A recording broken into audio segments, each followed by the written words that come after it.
क्या बोलते सर, सब बढ़िया? बढ़िया बढ़िया।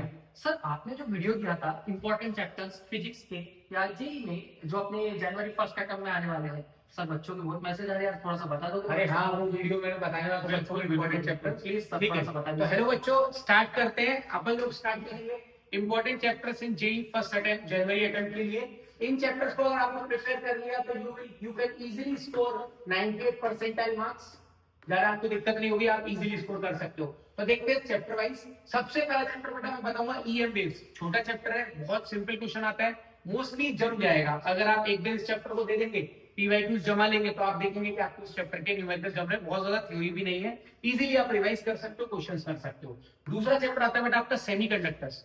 तो सेमीकंडक्टर भी अगर आप देखेंगे तो छोटा चैप्टर है, 2 दिन या 1.5 दिन में ये चैप्टर हो जाएगा और आप इजीली तैयारी कर सकते हो इसकी। क्वेश्चन भी इजी आते हैं इसमें जेई में।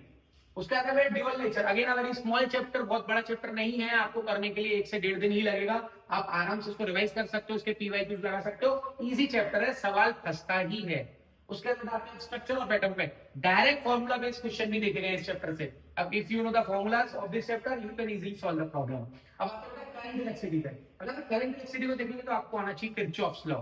किरचॉफ्स लॉ अगर आपको आ गया, जो कि आपको रिवाइज करना और पढ़ना बहुत डिफिकल्ट नहीं है, ये चैप्टर से भी काफी इजी सवाल देखा गया है। उसके बाद नेक्स्ट चैप्टर पे अगर पहुंचेंगे तो वो चैप्टर है यूनिट्स एंड डायमेंशन, जो कि आप जानते होंगे 11th का पहला चैप्टर है।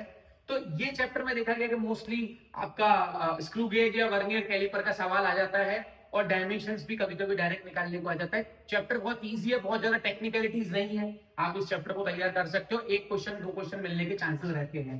उसके बाद नेक्स्ट 2 चैप्टर जो है केटीवी और थर्मोडायनामिक्स, आप जानते हो कि चैप्टर थोड़ा बड़े हैं, लेकिन चैप्टर से क्वेश्चन इजी पूछा जाता है। आपको इन चैप्टर्स को अच्छे से प्रिपेयर करना, थोड़ा ज्यादा टाइम देना पड़ेगा, हो सकता है 3 से 4 दिन लग जाए, लेकिन केटीडी और थर्मो से सवाल भी आता है।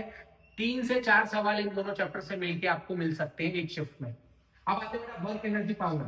आप 2018 से 2024 तक के पीवाईक्यूज देखिए, इस चैप्टर से बहुत सिंपल क्वेश्चन पूछे गए हैं। वर्क एनर्जी पावर में वर्क एनर्जी थ्योरम से रिलेटेड बहुत सवाल पूछे गए हैं। वर्क एनर्जी थ्योरम यानी work done is equal to change in kinetic energy, direct करके आप इसके क्वेश्चन को सॉल्व कर सकते हो।